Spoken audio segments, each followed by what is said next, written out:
Jesus? I would say no doubt lived as a person, but to the extent of what he did, I'm not sure. If he comes walking into where I work, shows me the signs of the stigmata and tells me he's the Son of God, I might start believing. I don't believe in God, first of all.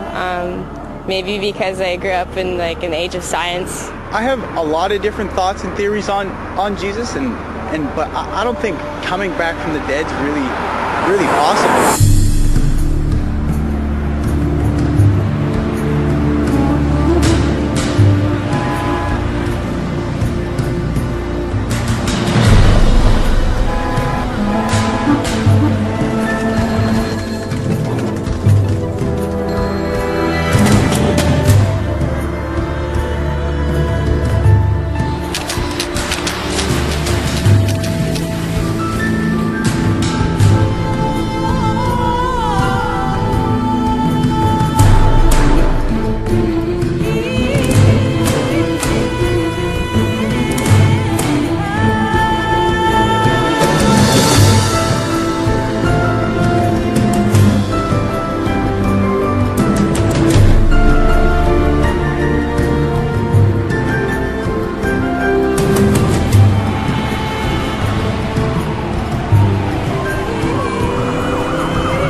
I just thought the idea of an all-powerful, all-loving creator of the universe was just an absurd idea on the surface of it. It wasn't even worth my time to check out. As far as Jesus was concerned, I thought that if he existed, and I wasn't sure whether or not he ever did, he was probably a nice guy, he was probably an excellent teacher, but he certainly wasn't the Messiah, and he certainly wasn't the Son of God. Now, my wife was more in spiritual neutral. She was more of an agnostic, whereas I was more antagonistic toward Christians. I just didn't know where all the pieces fit together. I didn't know who Jesus was or how he fit into the picture. Lee was antagonistic towards God. I was simply confused. There really was no room for God in my relationship with Leslie when we were dating and when we got married, but you know what? We were happy. We didn't have any problem with that. When I first started going to church, Lee responded very negatively. He basically told me that this is not what he had signed up for.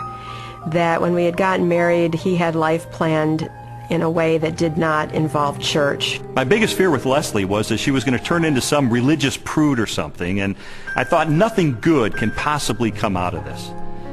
But even though I had all these negative ideas of things that were going to happen, in the ensuing months I began to see positive changes in her character and in her values and the way she related to me and the children. And it was winsome and it was attractive. And so when she invited me to go to church with her on January the 20th of 1980, I thought, you know what, I'm going to go. Get her out of this cult, that she's gotten involved in. He did go in with his reporter's notebook so he could take notes and try to find the scandal. Well, the pastor gave a talk that day called Basic Christianity, and he just systematically laid out what it is that Christians believe. And my mind was blown because I had all these misconceptions, and he really did straighten me out on a lot of things. And I remember walking out that day saying two things. First of all, I was still an atheist. He didn't convince me that day that God exists. But secondly, I realized if this is true, this has huge implications for my life. Lee's approach was very different from mine. Mine was mostly a heart issue. I wanted to know that God was real, and the way that was real for me was experientially. And for Lee, it was more about documentation, about being able to have facts that proved it true. Well, I was a journalist, so there was really no problem with me picking up the phone and calling a scholar and saying, hey, I'm Lee Strobel, I'm with the Chicago Tribune. I'd like some background information about the New Testament. And so I would do that, and I thought it was going to be so easy to expose the fallacious thinking behind Christianity. But as it turned out, it took me almost 2 years of my life to investigate these issues. It really was, in a sense, the most exciting story I'd ever pursued as a journalist. I think, unfortunately, because the documents, the New Testament and specifically, were written so far after Jesus' death, that it's really hard to say. I don't know myself that it was real. I was not there, but people were there at that time. So their account of things that happened back 2,000 years ago has been passed down. As an attorney, I rely on evidence. And so, you know, it would be tough to get evidence at this late date. Well, I began my investigation by looking at the gospel accounts. How did I know that the New Testament was telling me the truth when it talked about Jesus? Now, obviously, I didn't accept the New Testament as being the inspired Word of God. I certainly didn't accept it as being inerrant. But what I had to accept it as being, which it undeniably is a set of ancient historical documents. And I knew that historians had criteria that they could apply to determine whether or not these documents are trustworthy. So those are the kind of people who I pursued. I went after the heavy hitters. I went after the expert witnesses who could help me sort through these issues. J.P. Moreland, Biola University. Mark Strauss, Bethel Seminary. Craig Blomberg, Denver Seminary.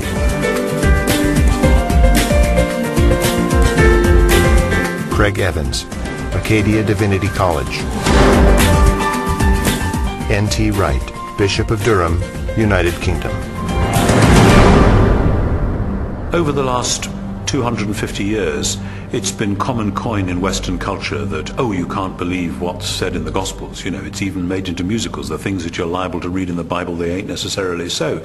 And that skepticism has wormed its way into much modern culture and indeed into many Christian circles, many church circles, where they'll say, well, Matthew probably made this bit up, or Luke just added this bit on the end of the parable, or whatever it is.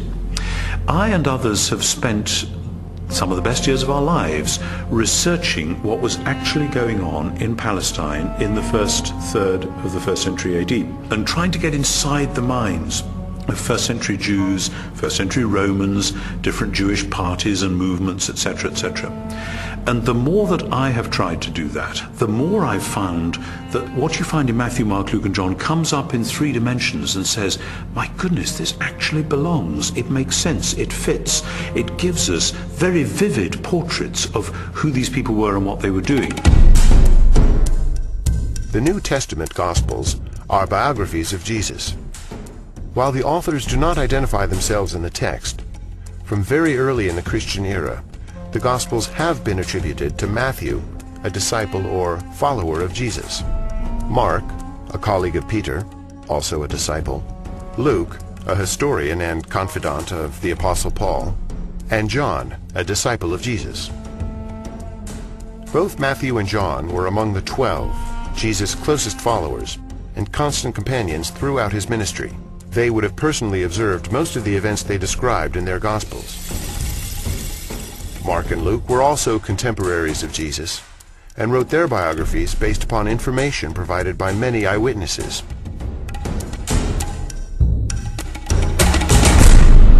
I knew from my years as a legal journalist the importance of eyewitness testimony.